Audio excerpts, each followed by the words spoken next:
I'm glad to be back with you. It's been a long time since I've spoken to the Ripon Society, and I want to start off where I left off. Y'all are important to the Republican Party. You know, the presidential election this year, the most consequential presidential election of anybody in this room's lifetime. Whoever wins is going to get about 75 million votes. It's going to be about what it takes to get elected president of the United States. And to get 75 million votes, you got to be a big, broad political party. And if everybody has to agree with Haley Barbour on everything to be a good Republican, we would never win any elections in most places. Robin and I were talking when I came in the door. The first time she and I ever met was in 1994. I went up to Burlington, Vermont, where they actually allowed me to speak without an interpreter. Well, I went up to Burlington, Vermont to do an event for Jim Jeffries. And some of my more conservative friends didn't think too much of that. I told them, just as I told the group, Jim Jeffries is the most liberal Republican in the United States Senate. And he's the most conservative member of the Vermont Congressional delegation. He's as good as we're going to get. And of course, he was replaced by a socialist. Literally, Bernie Sanders, a socialist. So we Republicans need to always remember, we're the conservative part of the United States, and the Democrats are the liberal part of the United States. But both parties need to be, if they're going to win, very broad, inclusive parties. My old boss, Ronald Reagan, used to say, remember, a fellow agrees with you 80% of the time, he's your friend and ally, he's not some 20% traitor. And we need to run our political business that way. And particularly this year, because our political business is big business this year. This is the most consequential presidential election of our lifetime.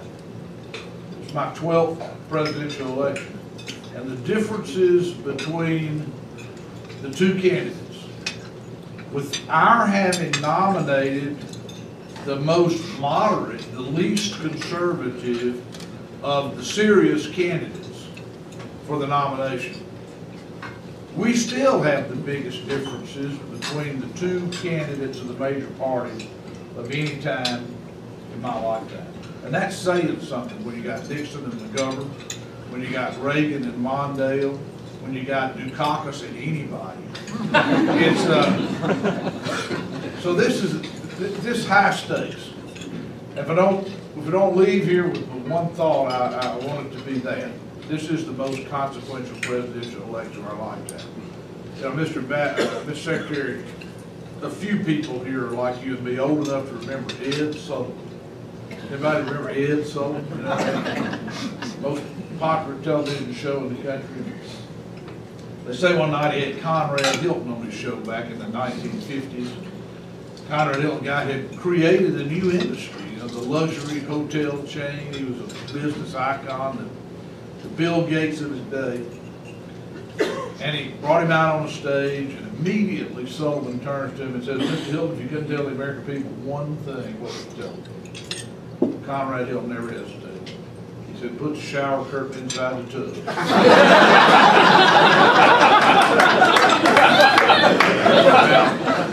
There's the guy who was important to him. If we don't get away from here without anything else, remember the most important thing is this is the most consequential presidential election in our lifetime. And let's face it, the incumbent president in a re-election campaign is always a favorite. And we shouldn't lose track of that. If you go back, not quite as far as Ripon, Wisconsin, but if you go back 116 years to 1896 and come forward, and that more than a century, only once has a president won the White House away from the other party and then turned around and lost it back in just 4 years. Jimmy Carter. That's the only example of that. Every other incumbent president who lost over that 116-year period of time, had succeeded a president of his own party, George Herbert Walker Bush. If you go back to Lyndon Johnson, who dropped out, Harry Truman, who dropped out, Herbert Hoover, William Howard Taft, always the same. Succeeded a president of their own party. So that's the first thing Obama got on his side, didn't he? Secondly, is when incumbent presidents lose, the normal harbinger of that is they have a nasty fight for their own party's nomination. A lot of you around in 1992, Pat Buchanan, Teddy Kennedy's opposition to Carter in 1980. Gene McCarthy ran Johnson out of the race. Truman dropped out because of troubles in his own party. Well, Obama has none of that. Had no contest at all. Third, while the news media likes to talk about Republicans raising a lot of money, Obama's going to have a gigantic financial advantage. Last time Obama outspent John McCain through their own campaigns in the National Party by more than 2 to 1, 770-something million to 300 million. And that doesn't include more than $400 million that the labor unions didn't contribute to the campaigns but spent directly on Obama's election. McCain got spent about 4 to 1. I see my election law lawyer over there nodding his head. And we're going to get outspent again. Because if labor put up $400-something million in 2008, what are they going to do after the Boeing case in South Carolina? What are they going to do after card checks effort that they want to continue? What are they going to do after all these NLRB decisions to make it easier to unionize, unionize one grocery store in Yazoo City, Mississippi? The fact of the matter is, labor's going to be in a bundle. Obama's going to have enough money to burn a wet mule. As they say where TA is from. The fourth thing in Obama's favor is the Republican primary contest. I mean, let's face it, it wasn't anything pretty about it. It was not particularly helpful. It did not make Romney look better. And in fact, if you'd asked me a year ago, 6 months ago, 3 months ago, where would the race start once we had a nominee? Where would we start? Well, I would remember 1980. Spring of 1980, Reagan was behind 15 points. Some people in the Ripon Society, Jim, were saying, draft Gerald Ford. A lot of the moderates who had not supported Goldwater were saying, he can't win. Reagan can't win. I was hoping Romney or whoever won the nominee would not be behind 15 points, but I expected him to be behind. Yet the first Gallup poll after Romney became the presumptive nominee, Romney's up 2. As we've gone through now 5 weeks of polling, almost all of it is margin of error. Not every single poll, but almost all of it. And just as many polls with Romney ahead or even as with Obama ahead. Now, we should never lose sight of the fact that presidential elections are actually 51 little elections. It isn't who wins the most vote in the national. So national polling is only somewhat enlightening when you're talking about who's going to get elected president. But we started off nationally way ahead of where a lot of people expected, and I guarantee you way ahead of where the Obama people thought that Romney would start off. So we get off to a good start. Doesn't take away from the fact that Obama's favored. And he's got these other advantages. And you can see their strategy is becoming apparent, though I think it was always self-evident. The Democrats are going to try to make this an election where they disqualify Romney, where they make Romney unacceptable. And you're starting to see TV spots over and over and over. He's not like us. He doesn't care about people like you. shipping jobs overseas, blah, you can just go down the list, doesn't love his dog, married to an equestrian.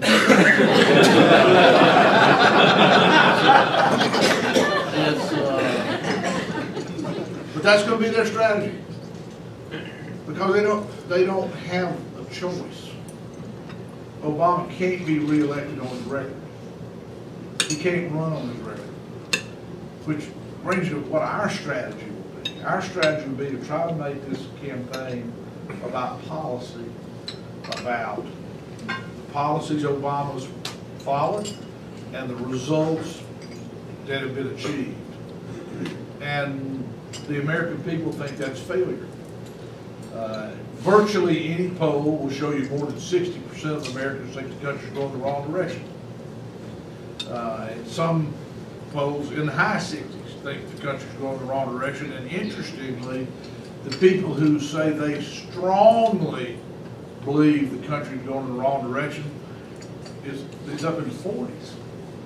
And these are huge numbers for strongly against, strongly opposed, strongly disapprove of the job that Obama's doing. He has a very loyal following, and and candidly, he is an incredible polarizer. You know, in the polarization we see in these polls, it's amazing to me how many people say, I don't think Obama's doing a good job, and I'm going to vote for him. It's amazing if you ask the question, and this has been asked in about 3 polls in the last 6 weeks, do you think the biggest issue is the economy and jobs? You slice it up different ways, but it always comes out, the economy and jobs, the most important issue in the country for good reasons, what it ought to be. But if you ask people, do you think Obama's policies have helped the economy improve, have made the economy worse, or made no difference? Virtually every poll, more than 65%, say either made the economy worse or have made no difference. Now, the most important issue in the country is to help the economy, and you're sitting here with 30% say your policies have helped the economy. That's a hell of a burden to carry in an election, and we got to make them carry it. We've got to make this election about policy, about Obama's policies and the results of those policies, because people know the results suck. I'm going to use a highly technical political term. And they can take the policies one by one, and while it's not top of mind, you don't have to explain it to them. People are concerned about government spending. And then when you talk about how much government spending has gone up, and then give them a little example. The federal government every day takes in a little over $6 billion. And every day the federal government spends about $10 billion. Now, $6 billion coming in, $10 billion going out. If you ran your business that way, you could write a book about it. It would start at chapter 11. And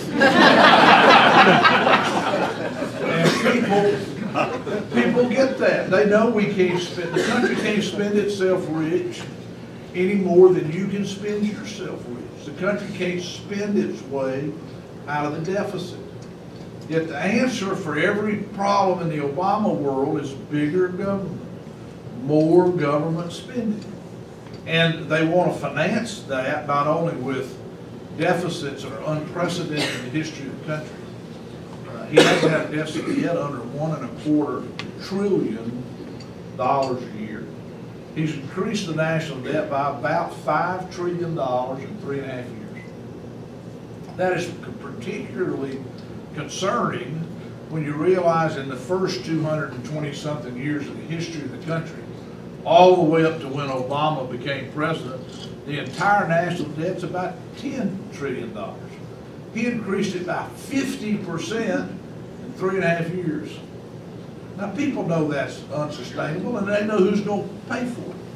Our children and our grandchildren are going to have to pay that off, or we're going to be having inflation and interest rates like we had when Jimmy Carter was president. The people don't need it explained to them with great depth. You don't have to convince them, but it does help to put a few facts in front of them. That by the administration's own admission now, the Obamacare package is going to make the cost of health care go up. Well, I can tell you something about the American people in Obamacare. The 60% or so who disapprove of it generally feel I'm going to pay more and I'm going to get less. That's their expectation of government-run health care. I'm going to pay more and I'm going to get less. But it doesn't take a lot to convince them or to remind them, how do we expect employers to hire more people if they don't know what their obligations or costs are going to be for health care for their employees? How do we say to the employers of the country, President Obama wants to put a $1.5 trillion tax increase that will fall almost entirely on employers? Now, how are they going to decide, well, then I should hire some more people? You know, tax is a cost. You know, when the government makes you pay thousands or millions more in taxes, that's money you can't spend on hiring people. You can't spend on wages or benefits or pension plans or technology or expansions. American people don't have a hard time grasping this. That's why the left is going to do everything they can do to change the subject. And I think it behooves us that we want to do everything we can do to put the subject back on policy and results. Because again, he came along as ready. Let me make a couple of points about timing and then finish talking about Congress and then take questions if y'all would like.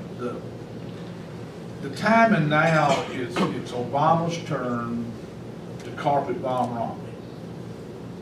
With the labor union money, the fact that Obama didn't have to spend any money to win the nomination, he's got a bunch of money. And you will see, if you live in Virginia and watch the basketball games and the baseball games and everything over the weekend, about every 10 minutes there's an Obama spot attacking Romney. Again, it won't be attacking Romney's policies. It'll be to try to convince people Romney's a bad person. To disqualify him. Some of us who've been around a long time, they did that very successfully to Dole in 1996. It was talking about the Republican Congress and attacking Dole and Newt, but the target was Dole, to disqualify Dole, to make Dole unacceptable. Dole never got above 43 in a poll. He ended up getting 42%, but remember Ross Perot also ran and got 90%.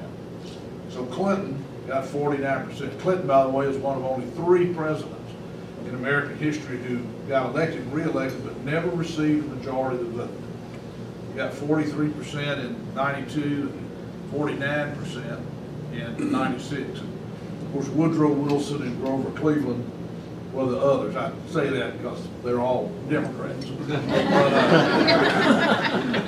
Their goal is to drive Romney down to where Dole was. 42, 43, 44, and try to keep him there. And so what they're going to do, they're going to spend $300, $400, $500 million running negative TV advertising that carpet bombing Romney where his grandmama wouldn't recognize him or vote for him. And just get prepared. We've got to keep changing the subject back to Obama's record. We want people when they walk into the voting booth in 2012 to think the same thought they thought in 1980. And we're better off than it was 4 years ago. And what we see is a very large segment of Obama voters who are dissatisfied. The question is who's going to get them. Now, I mentioned earlier that I didn't think it would be nearly this close at the start, and the reason is Romney is not every Republican's cup of tea. You know, he's the least conservative of the candidates in the conservative party. Yet, the party rallied around him immediately, much quicker than I feared, which is just a reminder that Obama is the great uniter of Republicans and conservatives. And, you know, Romney may not be your cup of tea, but anybody's better than Obama. And Romney is, I think, going to show people a side of him that is compelling in terms of the right kind of policies versus the wrong kind of policies. But he starts off even. But just as Obama's a unifier of Republicans, he has got a great loyalty among many Democrats. Large numbers say they disapprove of the job he's doing, they think the country's going in the wrong direction, and they're going to vote for Obama. That's the target here in this race. Virtually everybody who is in play voted for Obama. Obama got about 53% of the vote last time. And somewhere in that 53%, there's about 4 or 5% that we got to win, and who are available to us not because they dislike Romney. I mean, because they dislike Obama. They want Obama to succeed. I mean, one of the advantages of being the first African-American president, people want you to succeed. They want this to be successful. Yet, they don't think he's doing a good job. And where do they end up at the end of the day? We're not going to make them dislike Barack Obama and have the views of him that many of us have. That's not going to happen. What we've got to convince them of that the bad job that he's doing, that he has no right to blame somebody else, which of course is always the Obama first step, is somebody else's fault. Bush did it, the oil companies did it, the pharmaceutical companies did it, the Europeans did it. Just, you know, it's always somebody else's fault. They got to first decide it's somebody else's fault. And then they got to decide Romney would do better. That they didn't have another choice and another chance. We'll see how that goes, but if Romney is disqualified, it'll happen this summer. If it doesn't happen this summer, they will have failed to achieve that. Because this is when they get to run relatively in the open at very high levels of spending that we can't match. Once you get September and October, I think the race changes that if they haven't disqualified Romney, then the person in danger of collapsing is Obama. Is this 1980 again? Obviously, I hope so. But I think he is the one that has all the downside from then on. Now, if he doesn't, then this race will look like 1964. I'm sorry, look like 1960. Look like 1968. Look like 2000. Just a straight up and down, close as it can get race. And that may end up happening. If Romney gets through the summer and Obama gets through October, then we may have a race that is a 50-50 race as you ever saw. And it really will turn around on a handful of states. We'll see if that happens. How does it affect the Congress? One admonition I just want to share with all of you. Too many of my business friends think, well, if Obama wins, at least we got the House. We can keep him from doing anything terrible. If they disqualify Romney and he ends up getting in the mid-40s, we'll lose the House. I remember when John said that, and some of his members got unhappy about it. But it's just the truth. If we do badly enough at the top of the ticket, we'll lose the House. We got 87 freshmen, I think is the current number. 89 freshmen, makes it even better. We got 89 freshmen, and the most vulnerable election of your career is your first re-election. 61 of our members run in districts that Obama carried last time. 16 of them in districts that carried about more than 10 points last time. Freshmen can't survive a 10-point, 12-point, 15-point loss at the top of the ticket. They just can't. So that's don't think we got the House locked up. I do think in a 50-50 race, we'd probably keep the House. Maybe with a slight reduction in the majority, but not much. The Senate, we all thought a year ago, the Senate looked pretty doable, and it is still doable. 24 Democrat seats and 10 Republicans, but didn't turn out to be as easy as we thought. Olympia's retirement cost us a seat. I mean, we're going to try as hard as we can try, but the likelihood of keeping Maine is not good. Scott Brown, we know, has got a tough race. The Democrats will go after Heller, though I don't think they'll get him. But my point is, I'm sorry, I forgot to turn off the phone. For any of you English, that's Scotland, right?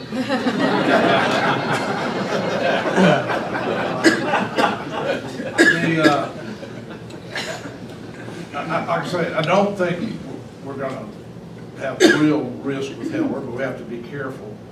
But instead of picking up 3 if we win the White House, we probably have to actually win 5 seats because we're going to lose at least 1. And some of these races haven't turned out to be as easy as they look like. Nebraska, Bob Kerrey getting in makes it tougher. New Hampshire, I'm sorry, not New Hampshire, North Dakota. North Dakota, the Democrats nominated their strongest candidate by far. Montana's a real horse race. New Mexico's a real horse race. Not that we thought either one of those are going to be easy. We should win Missouri, but that's not shooting fish in a barrel. Virginia, this is a hugely close race.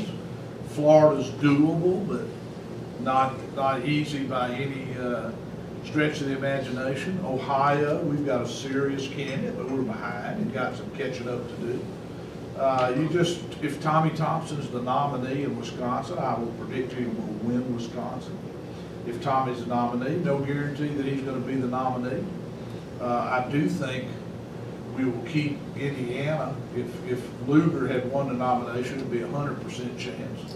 I think it's still likely that we'll keep Indiana. So I may have missed a state or two as we went through. You can ask about it if you want to, but it's no given that we're going to win the Senate. And again, if the Democrats succeed in disqualifying Romney in the summer, it gets much harder to win a Senate. So all of this is to go back and say, this is the most consequential presidential election of our lifetime. It probably will determine who wins the House and Senate, as well as the direction of the country, which will be almost 180 degrees different, depending on who you elect. And that difference is almost all about the proper size and role and cost of the government in our lives and in the economy. And we all have a huge stake in that. Thank y'all for letting me.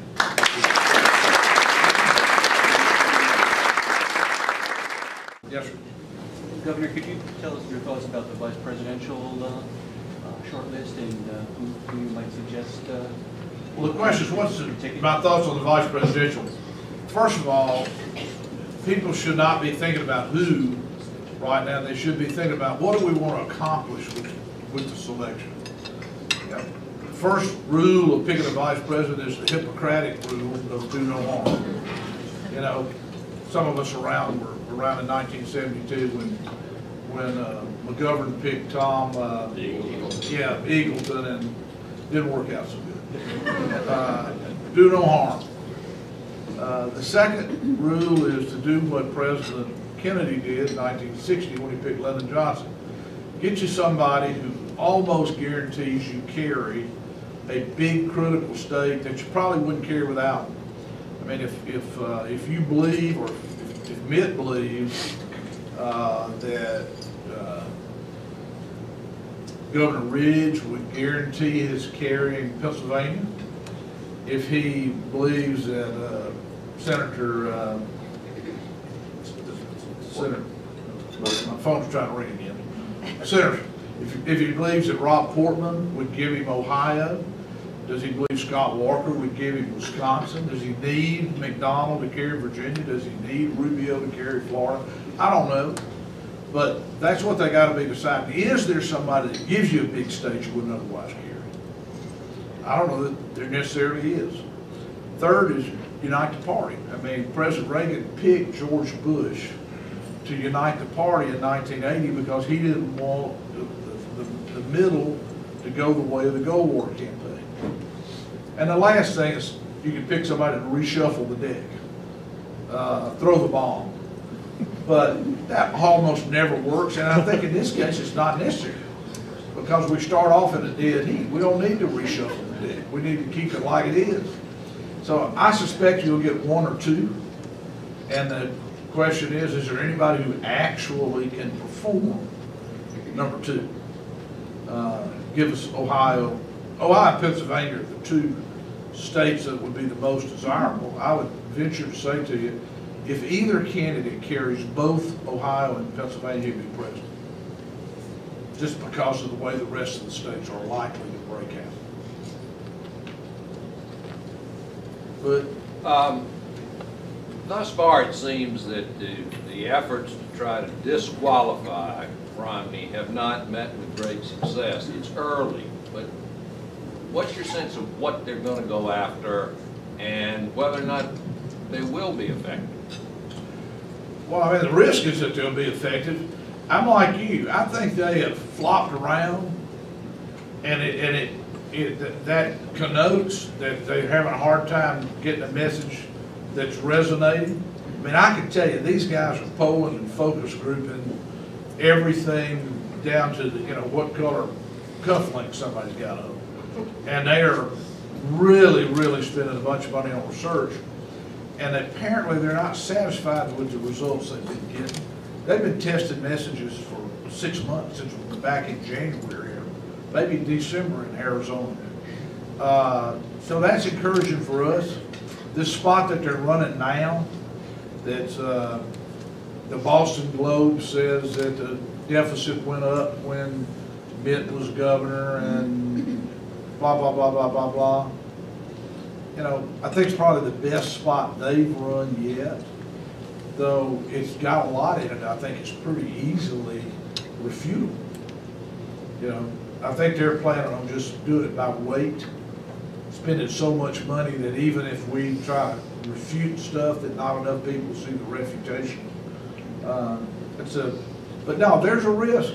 There's absolutely a risk, and we shouldn't be overconfident at all just because we start off better than we thought we were going to. Yes, sir. Governor, what do you think the impact of Supreme Court decisions are going to be? Well, as I say, I'm a lawyer, and I got better sense to try to predict what a court's going to do based on questions that they ask and comments that they ask. That's kind of a fool's journey. If they throw out the individual mandate, I should say to you, Mississippi's a plaintiff in the case, so I've been involved in it since the beginning. If they throw out the individual mandate, but do not throw out the whole law, if they separate it and throw it out, you got one set of circumstances. If they throw out the whole law based on the individual mandate being constitutional, totally different deal, because the burden is on the Republicans to try to throw out the rest of it if they only do that. The burden for both sides, if they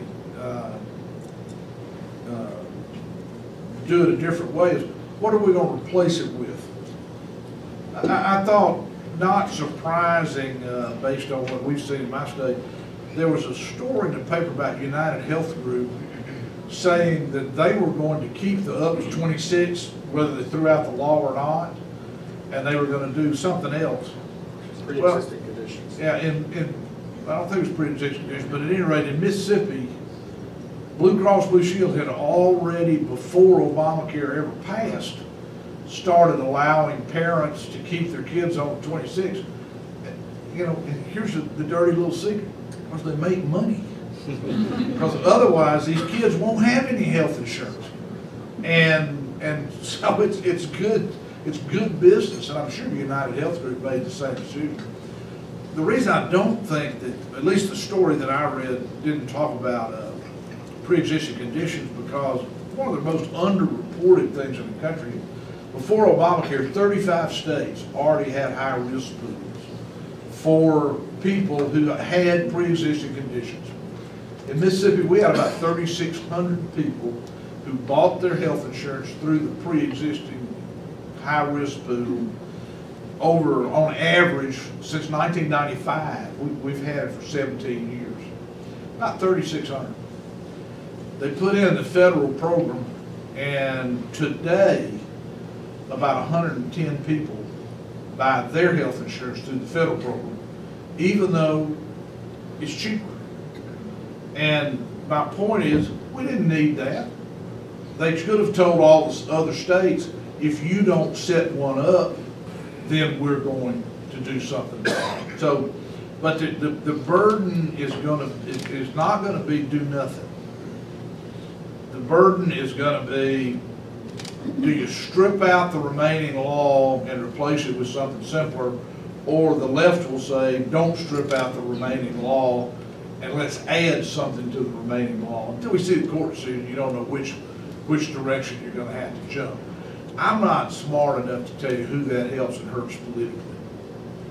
I mean, it's very unpopular. You can make a case, Obama is helped if he gets thrown out. It takes a ward off the table. You know, that he's got one less thing he has to defend. Thank you. Yep. Why is Bill Clinton saying the things he's saying? Because he's Bill Clinton. You know, I used to say, President Clinton can charm the skin off a snake. I mean, he's the first. I mean, he sells Fords to Chevrolet dealers. I remember we used to say he's the first president in American history that had the ability to cry out of just one eye.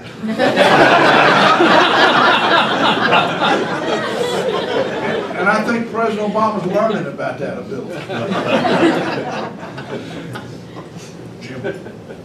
Characterize the significance of the Tea Party movement going into November, and then tell us what your overall assessment is of their impact on the Republican Party.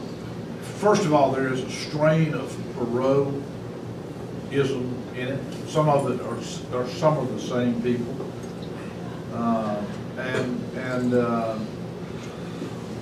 but it's very differently organized. The Perot organization actually attempted to have a national organization with a modicum of success. There is no attempt in the Tea Party movement. There got to be 25 Tea Party groups in Mississippi. There is no Tea Party per se. There are a bunch of little deals and some pretty good sized deals. They have in common generally, these are middle-aged and older. They don't tend to be very young. There are some young people, but generally tend to be middle-aged and older. People who got scared enough to get up off the sofa and try to do something about it. Obama scared them to death over the size of government, over spending, deficit, debts, taxes, Obamacare, energy policy. And in 2010, they generally helped us. Now, we lost a Senate seat in Delaware, just pure and simple, went from a dead mortal lock cinch with Mike Castle to getting demolished because Mike would have voted right 80% of the time, and we got some left-wing goofball over there that votes right about 1% of the time, Michelle, if I'm not far off. We probably lost a seat in Colorado. I don't think we lost a seat in Nevada over this, but clearly the other the former state party chairman, former state senator would have been a better candidate against Harry. That's why he spent hundreds of thousands of dollars, maybe millions of dollars, trying to defeat her in the primary. Now, still, I would say it's a net plus. Energy, enthusiasm, volunteers. have paid off in a lot of places, helped us in 10 when we picked up, we went from 1 out of 4 congressional seats to 3 out of 4. In the primaries, I thought at times they got people off message. I thought Romney at one time tried to compete for being the most conservative candidate. And there was a perception that they wanted the most conservative candidate. I'm not sure that was ever right, but there was some message, I think some messages got bent a little bit, trying to appeal to the Tea Party people. The greatest danger is that they form a third party. I think we're probably beyond that. But that was the great, great risk. The other thing, which I don't consider the same kind of risk, but I think hugely important, we have to spend a lot of energy and time, we meaning the regular Republican Party. I don't care if you're a Riponite or if you're a Reaganite or if you're a right-wing kook or a Rockefeller Republican, all of whom I love. We have got to spend time bringing these people in under the tent, letting them have a chance to participate, letting them have a chance to run, be on the county committee, be precinct committee man, be on the finance committee, be president of the Women's Federation. And in the process, we got to let them learn that purity in politics is the enemy of victory. Ain't but one perfect person ever walked on this earth, and he ain't running this year. But when we're out there looking for perfection, and that's one of their weaknesses, and you see it in some of the House guys, they want to be pure. They want to be for what's perfect. That's not an option in the real world, because you have to get enough votes to win. And not everybody is going to agree on what's even perfect. So we need to teach them. The mathematics of politics is about addition and multiplication. It's not about division and subtraction. So you got to get purity out of your mind. And I mentioned earlier in my remarks what Reagan used to say. And I'll close with this little story. Reagan used to say, the fellow agrees with you 80% of the time, your friend and ally, not a 20% traitor. So in 1986, Specter was up for re-election. And Ed Rollins, who brought me to the White House, Rollins didn't want Reagan to help Specter. And he had said something to Specter to that effect, which kind of Reagan got unhappy about because he didn't authorize it. And frankly, didn't feel that way. So we had a little meeting of the political people. And Reagan says, well, Ed, how much does Specter support me? Rollins just smiled and said, he supports you the least of any Republican in the conference, 59% of the time. The President nodded. So Ed, now how much does that Democrat congressman running against him support me? Well, Rollins got a turn red face and he said, well, 17% of the time. Reagan said, you know, Ed, this kind of reminds me of the bear story. Bear story? Yeah, these two guys were backpacking through the mountains one time. They were going down this narrow path. Out the woods jumps this gigantic grizzly bear, 12 feet tall, drooling, nasty, obviously spotted his lunch. And one of them calmly sat down and started putting on his running shoes, took him out of the backpack. The other looked at him and said, fool, what are you doing? You can't outrun that bear. And the other one smiled and said, Pop, I don't have to outrun the bear, I just got to outrun you. And that's the way we need to think about politics. Somebody who is far, far better than the Democrat, it's got to be our choice, even if he ain't perfect. And our friends at the Club for Growth, and our friends at Freedom Works, and friends at other places, got to learn that. Because they're doing us a hell of a lot bigger disservice than the Tea Party. Because they're putting money behind people to be good Republicans who would vote right 80, 90% of the time. So, thank you for having me, Jim. Thank you.